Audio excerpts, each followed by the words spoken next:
a similar effect. Dopamine is like, that feel good hormone. So when you eat chocolate, things like that. So dopamine, unfortunately, though, is short lived. So that's why we talk about getting dopamine hits, right? So this is actually what causes people to get addicted to things, because they're getting the dopamine hits, but it's short lived. So then they need to do the thing again that gets them the dopamine. Oxytocin is long lasting. It's something that isn't short lived. It's also something that develops and builds over time.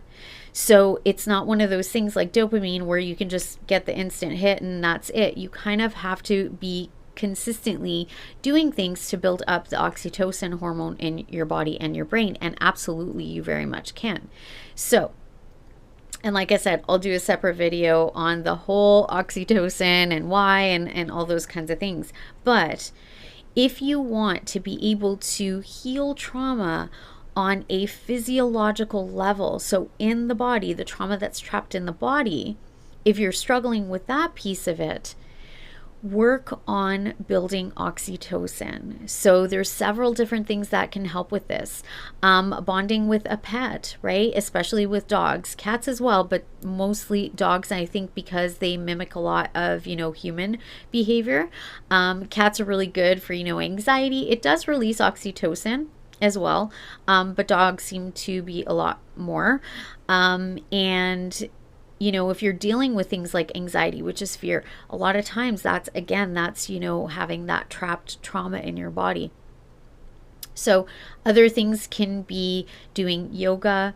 Doesn't have to be specific, yoga for it, but it can be, and that's super helpful. Doing things like spiritual practices, like meditation, is really helpful. Having deep conversations with someone, so a friend or a partner or a family member, that bonding and talking can really release oxytocin. Hugging, of course, as I said, but it has to be the long hugs. It can't just be, the quick hugs. Those long, really, over 30 seconds kind of hugs, tight hugs, those after about 30 seconds starts to release oxytocin in your body. Having any kind of intimacy, and I'm not just talking about, sex, I'm talking about actual intimacy, right? So not just, doing the physical act, but actually being intimate and bonding with your partner is where the oxytocin can be released. Having any kind of, physical touch, right?